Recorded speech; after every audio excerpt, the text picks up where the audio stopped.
ইল্লাল্লাহ লা ইলাহা ইল্লাল্লাহু মুহাম্মাদুর রাসূলুল্লাহ আল্লাহুম্মা আমিন রব্বানা আতিনা ফিদ দুনিয়া হাসানাতাও ওয়া ফিল আখিরাতি হাসানাতাও ওয়া কিনা আযাবান্নার। আয় আল্লাহ, সন্ধ্যা রাত থেকে নিয়ে আল্লাহ এ পর্যন্ত কোরআন হাদিস থেকে আলোচনা, আল্লাহ রব্বুল আলামিন আপনার রাসূলের উপরে কয়েক মর্তবা দরুদ ও সালাম, আল্লাহ কালেমা শরীফ পড়ে আপনার দরবারে মিসকিনের মতন দুখানি হাত উত্তোলন করেছি। আল্লাহ আয় আল্লাহ, আমরা যারা বলার জন্য এসেছি, যারা শোনার জন্য এসেছেন, আল্লাহ আল্লাহ রব্বুল আলামিন প্রত্যেকের মনের আশাগুলো পুরো করুন, প্রত্যেকের জীবনের সমস্ত গুনাহগুলি মাফ করুন। আল্লাহ আয় আল্লাহ, এই মাহফিলকে আপনার কুদরতি হাত দ্বারা আল্লাহ রব্বুল আলামিন আপনার গায়েব থেকে মদত করুন। আল্লাহ মানুষ শয়তান, জিন শয়তান, নফস শয়তান থেকে হেফাজত করুন। আয় আল্লাহ পাক, এই গ্রামের মাটির নিচে যত মুমিন মুমিনাত, মুসলিমিন মুসলিমাত মাদফুন হয়েছেন, আল্লাহ প্রত্যেকের জীবনের সমস্ত গুনাহ খাতাগুলি মাফ করে দিন। আল্লাহ মাফ করে দিয়ে আল্লাহ তাদের জীবনের সমস্ত গুনাহ খাতা মাফ করে দিয়ে আল্লাহ কবরগুলোকে বেহেশতের গোলাপ ফুলের বাগান করুন। আল্লাহ তাদের কবরগুলোকে আপনি নূর আলা নূর করুন। আল্লাহ সুবহান রাব্বিকা রাব্বিল ইজ্জাতি আম্মা ইয়াসিফুন ওয়া সালামুন আলাল মুরসালিন আলহামদুলিল্লাহি রাব্বিল আলামিন লা ইলাহা ইল্লাল্লাহু মুহাম্মাদুর রাসূলুল্লাহ। আপনারা সবাই কেমন আছেন?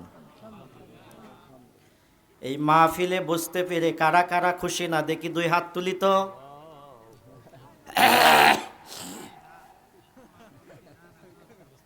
আমি বলছি যে এই মাহফিলে বসতে পেরে কারা কারা খুশি না, আপনারা হাত তুললেন। ও, জোশে হুশের আছেন তাই তো। যাই হোক, আল্লাহ রাব্বুল আলামিন এই মাহফিলের যেনাকে সভাপতি হিসাবে আল্লাহ কবুল করেছেন, বলুন আল্লাহুম্মা আমিন। আল্লাহ ওনাকে নিয়ে খায়াত দারাজ করেন, বলেন না আল্লাহুম্মা আমিন। এরপরে প্রধান অতিথি, বিশেষ অতিথি, বরেণ্য অতিথি যারা আছে, আলেম ওলামা সহ আল্লাহ সকলের হায়াতে কিসমতে বরকত দান করেন, বলেন আল্লাহুম্মা আমিন। আপনাদের এলাকায় এই মাহফিল নতুন না এর আগেও আপনারা মাহফিল শুনেছেন? এর আগেও গতকাল তো আমাদের বজলুর রশিদ সাহেব এসেছিলেন নাকি? আগামীকাল আসবেন, আগামীকাল আসবেন আমাদের মাওলানা মুফতি বজলুর রশিদ মিয়া, আগামীকাল আসবেন। ওয়াজ শুনবেন না? ওয়াজ শোনা আর ওয়াজ করার মধ্যে কিছুই নেই। আমলে যদি পরিণত না করতে পারেন, মাহফিলের ভেতরে বেশি মানুষ না বাইরে? আপনাদের এলাকায় মসজিদ আছে? মসজিদের ইমাম সাহেব জুমার দিন সকালবেলা ফজরের নামাজটা পড়ে মসজিদ ঘর পরিষ্কার করে নিয়ে বাইরে বের হয়েছেন। পাশের বাড়ির একটা গরু গিয়ে মসজিদে ঢুকেছে, ঢুকে আচ্ছা মতন প্রস্রাব পায়খানা করে গরুটা বের হয়ে এসেছে। ইমাম সাহেব গিয়ে বললেন, ভাই আপনার গরুটা মসজিদে গিয়ে মসজিদটা নাপাক করলো, পরিষ্কার করে দেন। লোকটা জবাব দিল, ভাই গরু বোঝে না তাই মসজিদে যায়, আমি বুঝি, আমাকে দেখেন। যে এত সুন্দর সামিয়ানা করা হলো, বক্তা দাওয়াত করা হলো, মাইকিং করা হলো, প্যান্ডেলের ব্যবস্থা করা হলো, অথচ মাহফিলে বসলেন না। তাহলে ঠিক ওই গরুর কেস আর এই কেস সমান না? তার মানে ওনারা বোঝে ওই জন্য আসেনি, আপনারা বোঝেন নাই তাই আসছেন।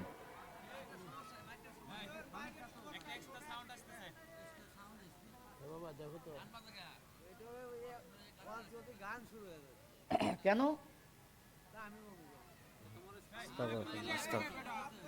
আস্তাগফিরুল্লাহ, আস্তাগফিরুল্লাহ, আস্তাগফিরুল্লাহ, আস্তাগফিরুল্লাহ, আস্তাগফিরুল্লাহ, আস্তাগফিরুল্লাহ।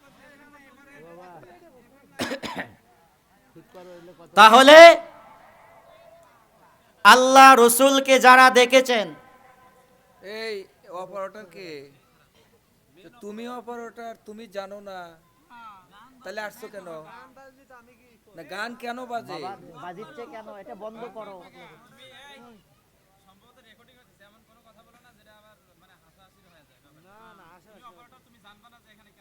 তাহলে আপনাদের ঊর্ধ্বতন কর্মকর্তা যারা আছে তাদেরকে ডাকেন। তাহলে আল্লাহ রাব্বুল আলামিন সুন্দর একটা পরিবেশে আমাদেরকে নিয়ে এসেছেন। ফার্স্ট ক্লাসের মানুষ কম হয় না বেশি হয়?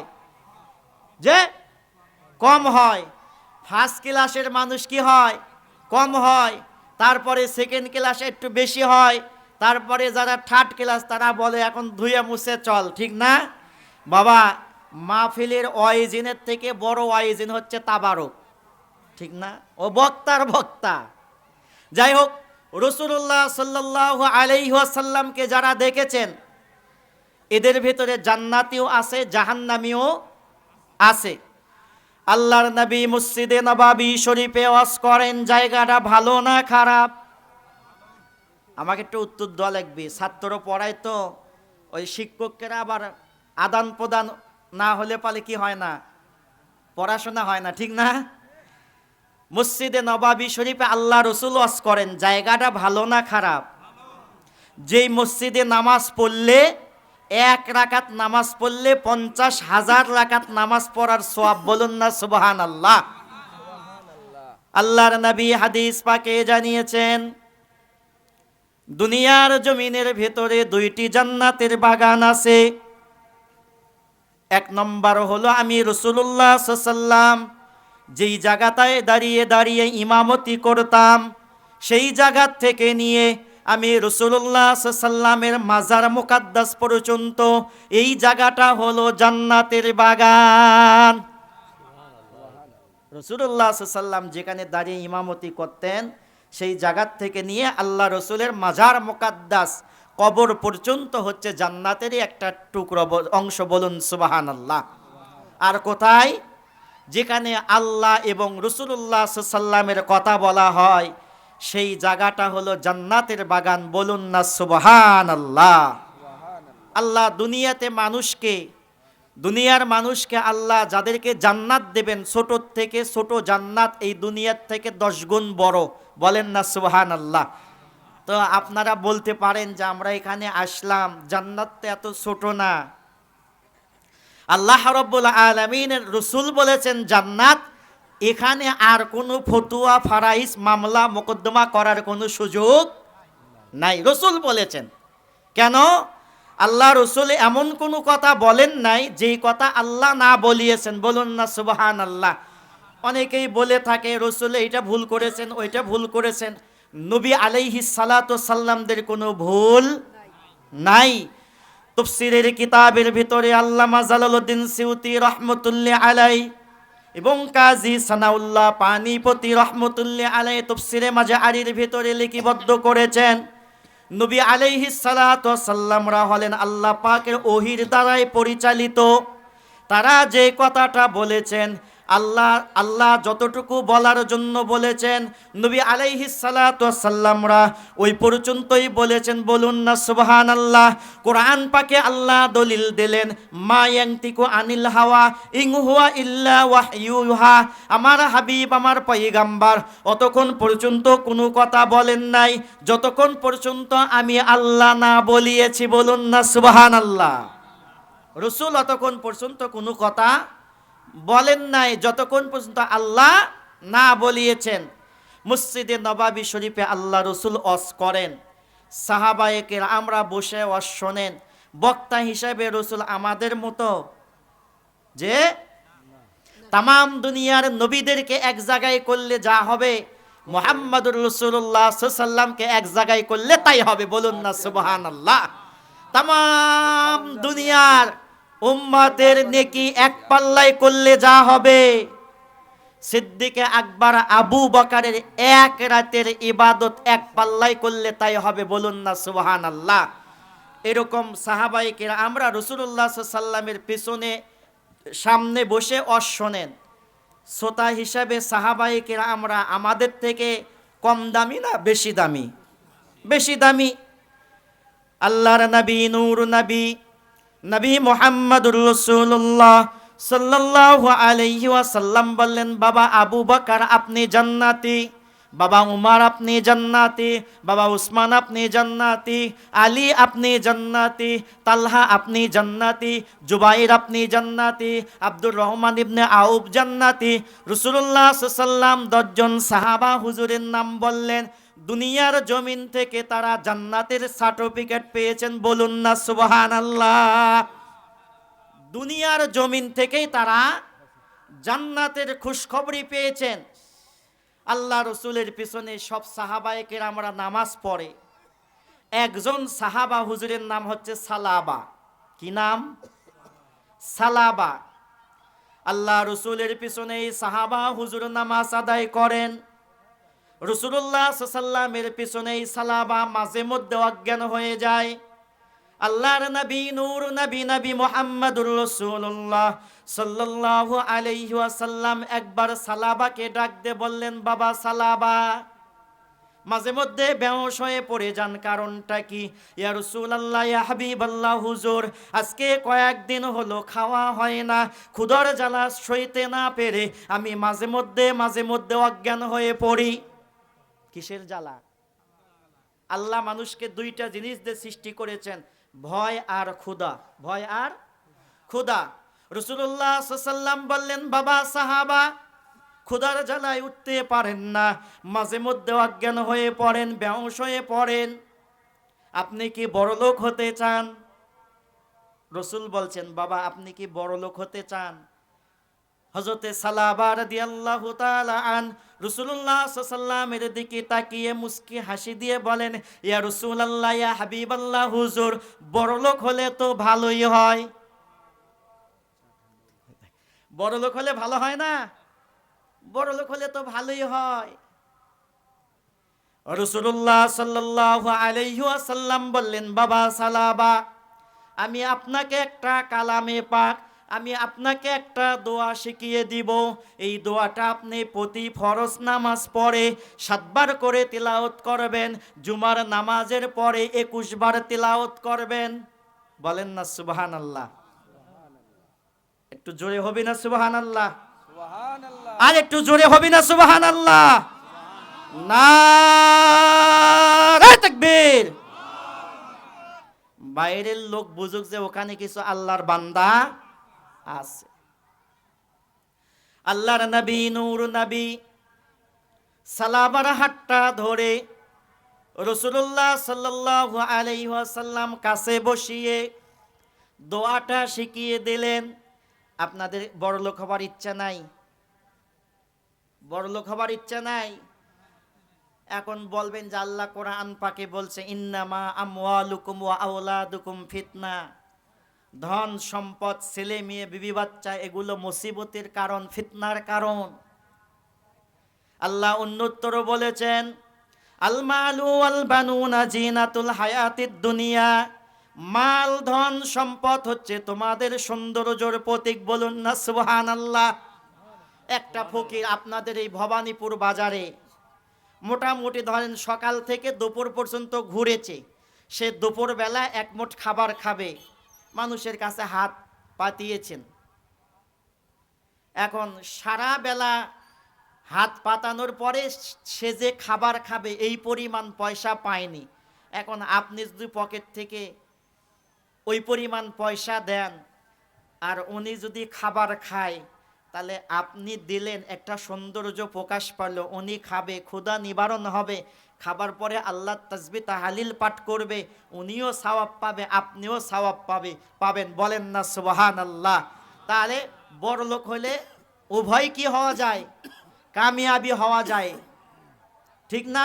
এই জন্য আল্লাহ বলেছেন যে ধন সম্পদ তোমাদের সৌন্দর্যের প্রতীক, আবার তোমাদের ফিতনারও কারণ। আল্লাহ যাক যত সম্পদ দিয়েছেন তার হিসাবও তত দেরি হবে। যার যত সম্পদ কম সে তত তাড়াতাড়ি জান্নাতে যাবে। বলুন না সুবহানাল্লাহ। ধনীদের 500 বছর আগে গরিবরা আল্লাহর জান্নাতে চলে যাবে। বলুন না সুবহানাল্লাহ। ধনীদের 500 বছর আগে গরিবরা জান্নাতে চলে যাবে।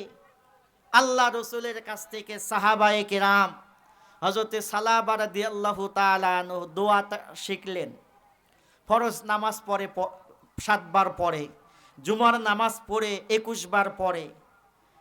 সাহাবা হুজুর আস্তে আস্তে প্রথম কাতারের সাহাবী নামাজি দ্বিতীয় কাতারে এসেছে, দ্বিতীয় কাতারের মুসল্লি সালাবা তৃতীয় কাতারে, তৃতীয় কাতারের মুসল্লি চতুর্থ কাতারে, চতুর্থ কাতারের মুসল্লি পঞ্চম কাতারে। কিছুদিন বাদে দেখা গেল মসজিদে নববী শরীফে আর নাই, বারান্দায় গেছে। বারান্দায় নামাজ পড়ে পিছন থেকে চলে যায়। কিছুদিন পরে দেখা গেল বারান্দাতেও নাই, এখন আগ্নেয় গিয়েছে। এরপরে আল্লাহ মাল সম্পদ এত দিয়েছে, সে এখন মদিনা শরীফ থেকে হিজরত করে অন্যত্র চলে গেছে। জুমার দিনে আসে, পিছনের কাতারে বসে নামাজ আদায় করে চলে যায়। আল্লাহর নবীর কাছে কিছুদিন বাদে জাকাতের আয়াতটা নাজিল হয়ে গেল। রাসূলুল্লাহ সাল্লাল্লাহু আলাইহি ওয়াসাল্লাম, সিদ্দিকে আকবর আবু বকর, হযরতে উমর ফারুক রাদিয়াল্লাহু তাআলা আন, এমনি ভাবে কিছু সাহাবায়ে কেরামের নামের তালিকা করে আপনারা অমুক অমুক অমুক অমুক সাহাবা হুজুরের কাছে চলে যাবেন, অমুক অমুক সাহাবাদের কাছে চলে যাবেন। এর মধ্যে হযরতে সালাবার নামও আছে। রাসূলুল্লাহ সাল্লাল্লাহু আলাইহি ওয়াসাল্লামের সাহাবায়ে কেরামরা সালাবার কাছে যায়, বলছে, ভাই সালাবা, আল্লাহ রসুল আমাদেরকে পাঠিয়েছেন আপনার কাছে, জাকাত দিতে হবে। সালাবা বলেন, কি পরিমাণ জাকাত দিতে হবে? আল্লাহ রসুল জানিয়েছেন, যদি আপনার 50টা উট থাকে তাহলে 2 বছরের 2টা উট আপনাকে আল্লাহ রাস্তায় জাকাত দিতে হবে। যদি আপনার 100টা উট থাকে তাহলে আপনাকে 2 বছর করে 4টা উট আপনাকে আল্লাহ রাস্তায় জাকাত দিতে হবে। দুম্বা যদি আপনার 50টা থাকে সেখান থেকে 2টা দুম্বা আপনাকে দিতে হবে। যদি আপনার 30টা থাকে সেখান থেকে আপনাকে 1.5টা দিতে হবে। 2 বছরের একটা, 1 বছরের একটা, এইভাবে জাকাত আদায় করতে হবে। সালাবা মাথা নিচু করে বলতেছে, এটা তো আমার উপরে জুলুম করা হয়। আলামত ভালো না খারাপ? রসুল দেখার পরে জাহান্নামী, রসুলের হাতে হাত দিয়ে কালেমা পড়ার পরে, আল্লাহ রসুলের পিছে নামাজ আদায় করার পরেও, আল্লাহ রসুলের সাথে খাবার পরেও সে কি চির জাহান্নামী সাহাবী। আল্লাহর নবী, নূর নবী, নবী মুহাম্মদুর রাসূলুল্লাহ সাল্লাল্লাহু আলাইহি ওয়াসাল্লামের সাহাবারা গিয়েছেন, ভাই সালাবা আপনাকে জাকাত দিতে হবে। সালাবা বলছে, এটা আমার উপরে জুলুম করা হয়, আপনারা অন্য অন্য জাকাতগুলো আদায় করে নিয়ে আসেন। আপনারা ওই জাকাতগুলো যখন আদায় করে নিয়ে আসবেন তারপরে আমি দিব।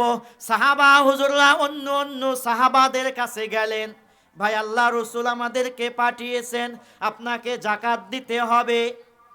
সাহাবা হুজুররা জাকাত দিয়ে দিলেন। রাসূলুল্লাহ সাল্লাল্লাহু আলাইহি ওয়াসাল্লামের সাহাবারা জাকাতটা নিয়ে তাদের থেকে যা চাওয়া হয়েছে তার থেকে তারা বেশি দিয়েছেন। রাসূলুল্লাহ সাল্লাল্লাহু আলাইহি ওয়াসাল্লামের সাহাবী সালাবার কাছে আসা হলো, ভাই সালাবা আপনিও জাকাত দেন। সালাবা বলছে, এটা আমার উপরে জুলুম করা হয়, আপনারা রাসূলুল্লাহ সাল্লাল্লাহু আলাইহি ওয়াসাল্লামের দরবারে চলে যান, আমি আমার জাকাতটা গিয়ে দিয়ে আসব। আলামত ভালো না খারাপ? আলামত ভালো না খারাপ? রাসূলুল্লাহ সাল্লাল্লাহু আলাইহি ওয়াসাল্লাম, রাসূলুল্লাহ সাল্লাল্লাহু আলাইহি ওয়াসাল্লামের সাহাবারা আল্লাহ রাসূলের কাছে চলে আসলেন, ইয়া রাসূলুল্লাহ, ইয়া হাবিবাল্লাহ, হুজুর আপনার অমুক অমুক সাহাবারা জাকাত দিয়েছেন, আপনার সালাবা জাকাত আদায় করে নাই। আল্লাহ রসুল বললেন, সালাবার উপরে লানত। আলামত ভালো না খারাপ? আল্লাহ রসুলের কাছে আয়াতে কারিমা নাজিল হয়ে গেল, রসুল আপনি আর সালাবার জাকাত গ্রহণ করতে পারবেন না। রসুল দেখার পরেও জাহান্নামী। রসুলের দরবারে আসলেন, আল্লাহ রসুল বললেন, বাবা আল্লাহ রাব্বুল আলামিন জাকাতটা না নেওয়ার জন্য আয়াতে কারিমা নাজিল করেছেন। জাকাতটা না নেওয়ার জন্য আয়াতে কারিমা আল্লাহ নাজিল করেছেন, আমি রসুল আপনার জাকাত গ্রহণ করতে পারবো না। সালাবার মনটা খারাপ। রসুল যখন পাঠিয়ে দিয়েছিল, রসুলের হুকুম ওই সময় মানার কথা, তার দরকার ছিল, মানার কথা ছিল, সে মানে নাই। আল্লাহ রসুল নূর নবী নবী মুহাম্মদুর রাসূলুল্লাহ সাল্লাল্লাহু আলাইহি ওয়াসাল্লাম দুনিয়ার জমিন থেকে বিদায় হয়ে গেলেন। ইন্না লিল্লাহি ওয়া ইন্না ইলাইহি রাজিউন। রাসূলুল্লাহ সাল্লাল্লাহু আলাইহি ওয়াসাল্লাম দুনিয়ার থেকে বিদায় হয়ে গেলেন। আপনারা বিদায় হবেন না? আপনাকে আমাকেও বিদায় হতে হবে। মসজিদের মাইকে এলান হয়ে যাবে, অমুক গ্রামের অমুকের ছেলে আর আল্লাহর জমিনে নাই। রাসূলুল্লাহ সাল্লাল্লাহু আলাইহি ওয়াসাল্লামের পরে প্রধানত খলিফা হলেন সিদ্দিক আকবর আবু বকর। রাসূলুল্লাহ সাল্লাল্লাহু আলাইহি ওয়াসাল্লামের ওই সাহাবী সালাবা সিদ্দিক আকবরের কাছে আসলেন, ভাই সিদ্দিক আকবর, আপনি আমার যাকাতটা গ্রহণ করেন। আল্লাহ রসুলের সাহাবার হাতটা ধরে, সিদ্দিক আকবরের হাতটা ধরে সালাবা বলছেন, আমার যাকাতটা গ্রহণ করেন। সিদ্দিক আকবর আবু বকর বলেন, রসুল যেই যাকাতটা গ্রহণ করে নাই, আমি সিদ্দিক আকবর আবু বকর ওটা গ্রহণ করতে পারবো না। এখন রসুল মিথ্যা সাক্ষী দেওয়ার জন্য নিষেধ করেছেন। মেয়ে সারা আরা হয়ে গেলে, বিবি তালাক হয়ে গেলে আবার দোহরায় বিবাহ শাদী দিয়ে তারপরে বিবাহ শাদী দেওয়ার জন্য বলেছেন। ইমাম সাহেব গোপনে গোপনে টাকা নিয়ে তৌবা পড়ে মেয়ে ছেলের সাথে দিয়ে দিছে, সওয়াব হলো না গুনাহ হলো? সমাজে এই রোগ কম না বেশি? যে সমাজে এগুলো রোগ বেশি। আমরা যদি নিজেদের সমাজকে নিজেরা পরিবর্তন না করতে পারি, আমাদের নসিব খারাপ আছে, আমাদের নসিব খারাপ আছে। আল্লাহ রাব্বুল আলামিন কোরআন পাকে জানিয়েছেন, ইয়া আইয়ুহাল্লাযীনা আমানু কু আনফুসাকুম ওয়া আহলিকুম নারা ফি বুয়ুতিকুন্না ওয়ালা তাবাররাজনা তাবাররুজাল জাহিলিয়াতিল উলা। দুনিয়ার মেয়েগুলোকে আল্লাহ লক্ষ্য করে বললেন, তোমরা যখন রাস্তাঘাটে অফিস আদালতে যাবে, তোমরা জাহিলি যুগের মেয়েদের মতন বেহায়া বেপনার সাথে বেরোবে না। এখন যেই পর্দা করে তো হচ্ছে কি ফ্যাশন। এখনকার পর্দা কি আছে? ফ্যাশন। পর্দা না, এগুলো গোপাল জর্দা, সব দেখা যায় সিসিং ফাঁক। আমার আগে যে ভাই বললেন কিছুদিন বাদে আসতেছে বেহায়া দিবস।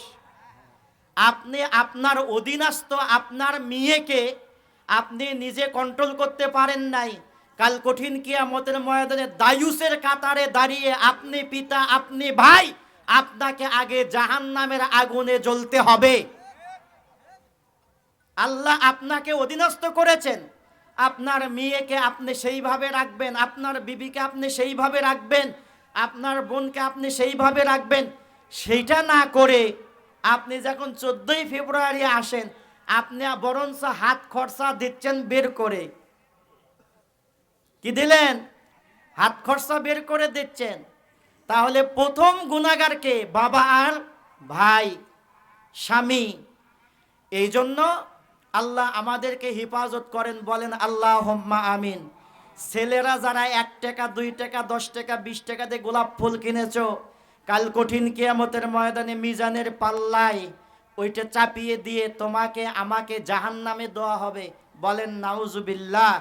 ভুল করেছি, তওবা করব। ইয়া আইয়ুহাল্লাযীনা আমানু তুবু ইলাল্লাহি তাওবাতুন নাসুহা। কোরআন পাকে আল্লাহ জানিয়ে দিলেন, ইয়া আইয়ুহাল্লাযীনা আমানু তুবু ইলাল্লাহি তাওবাতুন নাসুহা। হে ঈমানদারেরা, তোমরা যদি সচ্চা দিলে তওবা করতে পারো, আমি আল্লাহ তোমাদের জীবনের গুনাহ খাতাগুলো মাফ করে দেব। বলেন সুবহানাল্লাহ। তওবা করতে হবে, তওবা করে আর করব না।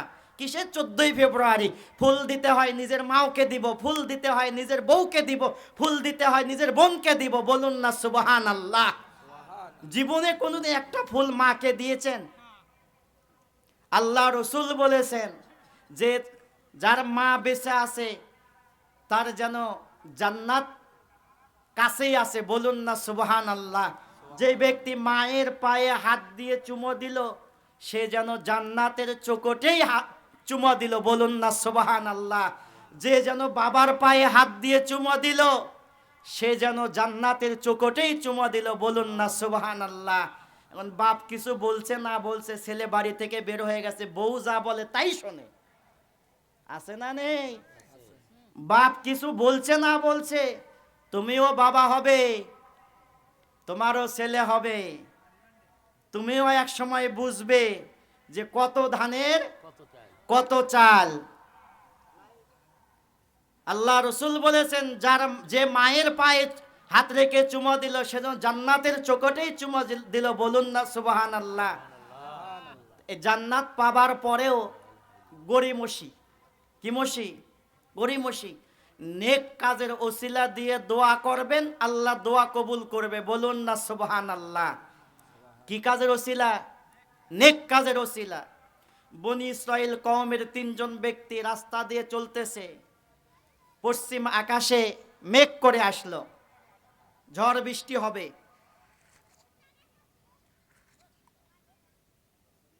তিন বন্ধু চিন্তা করছে আমরা এখন এই খোলা মাঠে কোথায় যাব, কি করব? তারা একটা পাহাড়ের গর্তের ভিতরে, গুহার ভিতরে আশ্রয় নিয়েছে। হাদিসটা বুখারী মুসলিম। গুহার ভেতরে যখন ঢুকে পড়েছে, আল্লাহ পাকের হুকুমে একটা পাথর এসে ওই গুহার মুখটা বন্ধ হয়ে গেছে। বিপদ বাড়ছে না কমছে? আমার কথা বুঝতেছেন না? আশ্রয় নিয়েছে, ঝড় বৃষ্টির থেকে বাঁচার জন্য গুহার ভেতরে নেমে পড়েছে। এখন ওই গুহাটার মুখ বন্ধ হয়ে গিয়েছে। এখন বলেন বিপদ বাড়ল না কমলো? বাড়িছে। 3 বন্ধুর এক বন্ধু আল্লাহ পাকের দরবারে হাত তুলে দোয়া করে। কি তুলে দোয়া করে? হিসনে হাসিন কিতাবের ভেতরে আল্লামা কামালউদ্দিন দামিরি রহমতুল্লাহ আলাইহি লিপিবদ্ধ করেছেন, আল্লাহ রসুল দোয়া করতে করতে এত উঁচু করতেন যে রাসূলুল্লাহ সাল্লাল্লাহু আলাইহি ওয়াসাল্লামের এই বগলের নিচের সাদা অংশ দেখা যেত, বলেন না সুবহানাল্লাহ। একদল আবার বেরিয়েছে আর দোয়া দরুদ লাগে না। যে 3 ব্যক্তি গুহার মধ্যে পড়েছেন, হাত তুললেন একজন, আয় আল্লাহ রব্বুল আলামিন, দুনিয়ার জমিনে আমি যেটা ভালো কাজ করেছি, নেক কাজ করেছি, আল্লাহ রব্বুল আলামিন ওই ওসিলা করে আল্লাহ এই পাথরটাকে সরে দেন। ভালো কাজের ওসিলা দিয়ে কি করলেন? দোয়া করলেন, আল্লাহ দোয়া কবুল করলেন, পাথর একটু সরে গেল, নীল আকাশ দেখা যায়, বলুন না সুবহানাল্লাহ। তার ভালো কাজ কি? সে ছাগল চড়াতো মাঠে, কোনো একদিন ওই ছাগল নিয়ে তার বাড়ি থেকে একটু দূরে গিয়েছেন, ফিরতে রাত হয়ে গেছে। তার নিয়ম হলো ছাগলগুলো দহন করে আগে তার মা বাবাকে খাওয়ায়, তারপরে বিবি বাচ্চাকে খাওয়ায়। আর এখন ছেলে ভিন্ন হয়ে অন্য বাড়িতে থাকে, মা বাবার আর খবর। আল্লাহর এই বান্দা দোয়া করলেন যে আল্লাহ এটা যদি আপনাকে রাজি খুশি করার জন্য করে থাকি, আল্লাহ দয়া করে মায়া করে আল্লাহ এই বিপদ থেকে আমাকে বাঁচিয়ে দেন, বলেন না আল্লাহুম্মা আমিন। রাসূলুল্লাহ সাল্লাল্লাহু আলাইহি ওয়াসাল্লাম বলেন ওনার দোয়াটা আল্লাহ কবুল করেছেন। দোয়াটা কবুল হবার পরে পাথরটা সরে গিয়েছে। একদিন এসে দেখি আল্লাহ আমার মা বাবা ঘুমিয়ে পড়েছে, আমি ছাগলগুলো দহন করলাম, দুধের বাটিটা হাতে নিয়ে আল্লাহ সারা রাত দাঁড়িয়েছিলাম, আল্লাহ ঘুমাই নাই, এটা যদি আপনাকে রাজি খুশি করার জন্য করে থাকি আল্লাহ আমাদেরকে এই মুসিবত থেকে আপনি বাঁচায় দেন, বলেন না সুবহানাল্লাহ। দ্বিতীয় ব্যক্তি দোয়া করে, আল্লাহ রব্বুল আলামিন, আমার একটা চাস্তো বোন ছিল অতীব সুন্দরী, আল্লাহ রব্বুল আলামিন আমার একটা চাস্তো বোন ছিল অতীব সুন্দরী, আল্লাহ আমি কয়েকবার জিনা করার জন্য, অপকর্ম করার জন্য প্রস্তাব করেছি, আমার ওই চাস্তো বোনটা রাজি হয়নি। কিছুদিন বাদে তার বাবা মা ইন্তিকাল হয়ে গেল, ছোট ছোট ভাই বোন ছিল, তাদের কিছু খাবারের সংকট দেখা দিল। এক সময় আমার কাছে এসেছিল আমার চাস্তো বোন, 1000 দিরহাম আমার কাছে ধার চেয়েছিল। আমি তাকে একটা শর্তে রাজি করেছি জিনা করার জন্য, তাতে সে রাজি হলো। কিছুদিন বাদে 2 ভাই বোন, চাস্তো ভাই চাস্তো বোন, একজন অপরকে নিয়ে একটা আবদ্ধ ঘরের মধ্যে বন্দী হয়েছি, জানালা দরজা বন্ধ করা। আল্লাহ রব্বুল আলামিন, আমি আমার ওই চাস্তো বোনের 2 পায়ের মাঝখানে হাঁটু গেড়ে বসে পড়েছি জিনা করব বলে। আল্লাহ আপনার বান্দি বলেছিল, আল্লাহর বান্দা আল্লাহকে ভয় করো। রাসূল বলেছেন, মাইয়াজমাল্লি মা বাইনা লিয়াহইহি ওয়া মা বাইনা আজমাল্লাহুল জান্নাহ। বলুন সুবহানাল্লাহ। তোমরা যদি 2টা জিনিসকে হেফাজত করতে পারো, 1 নম্বর হচ্ছে তোমাদের জিহ্বা, 2 নম্বর হচ্ছে তোমাদের লজ্জাস্থান। আমি রাসূলুল্লাহ সাল্লাল্লাহু আলাইহি ওয়াসাল্লাম বলে দিলাম, তোমাদেরকে সুপারিশ করে, শাফাআত করে জান্নাতে নিয়ে যাওয়ার দায়িত্বটা আমি রাসূলুল্লাহ সাল্লাল্লাহু আলাইহি ওয়াসাল্লাম নিয়ে নিলাম। একটু জোরে হবে না সুবহানাল্লাহ? নারায়ে তাকবীর, নারায়ে তাকবীর। তাহলে নিয়ে আসে, আল্লাহ রসুল বললেন, সে দোয়া করলেন, কি বলেছে? আল্লাহর বান্দা আল্লাহকে ভয় করো। আল্লাহ, ওই ঘর থেকে চিৎকার দিয়ে বের হয়ে এসেছিলাম, আল্লাহ জিনা করি নাই। আল্লাহ, এটা যদি আপনার ভয়ে করে থাকি, আপনার মতনটি আমার মতনটি যুবক মানুষ হলে ওখান থেকে আসবেন? চিন্তা করুন, তারাও আল্লাহর বান্দা ছিল, তাদের অন্তরে কেমন আল্লাহর ভয় ছিল, আর আমাদের অন্তরে কেমন ভয়। রাসূলুল্লাহ সাল্লাল্লাহু আলাইহি ওয়াসাল্লাম বলেন, তিনি দোয়া করলেন, আল্লাহ দোয়া কবুল করে 3 ভাগের 2 ভাগ পাথর আল্লাহ সরিয়ে দিলেন, আছে 1 ভাগ। তৃতীয় ব্যক্তি দোয়া করে, আল্লাহ রাব্বুল আলামিন, দুনিয়ার জমিনে যদি কোনো ভালো কাজ করে থাকি, আল্লাহ ওই ওসিলা করে আল্লাহ রাব্বুল আলামিন পাথরটাকে আপনি সরিয়ে দেন। তৃতীয় ব্যক্তির ভালো কাজ হলো, আমার বাড়িতে একজন ব্যক্তি কাজ করতে করতে কিছুদিন বাদে চলে গেল না বলে, আল্লাহ তার কিছু পয়সা পাতি আমার কাছে ছিল, সেগুলো দ্বারা আল্লাহ আমি কিছু ছাগল ক্রয় করলাম। ছাগল থেকে উট, উট থেকে এমনি ভাবে হতে হতে হতে হতে অনেকগুলো উট হয়ে গেল। আল্লাহ রাব্বুল আলামিন 5 থেকে 7 বছর পরে লোকটা এসে বলল, ভাই আমার পয়সা আমাকে দিয়ে দাও। আমি বললাম, এই উটগুলো তোমার, এই দুম্বাগুলো তোমার, এই রাখালগুলো তোমার। বলুন না সুবহানাল্লাহ। আল্লাহ, এটা যদি আপনার ভয়ে করে থাকি, আল্লাহ রাব্বুল আলামিন আমাদেরকে এই পাথর থেকে সরিয়ে দিয়ে আল্লাহ এই গুহাটার মুখ পরিষ্কার করে দেন। আল্লাহ রাব্বুল আলামিন কি করলেন? পরিষ্কার করে দিলেন। দিয়ে আল্লাহ রাব্বুল আলামিন তাদেরকে ওই গুহা থেকে বের করে দিলেন। বলেন না সুবহানাল্লাহ। আল্লাহুম্মা।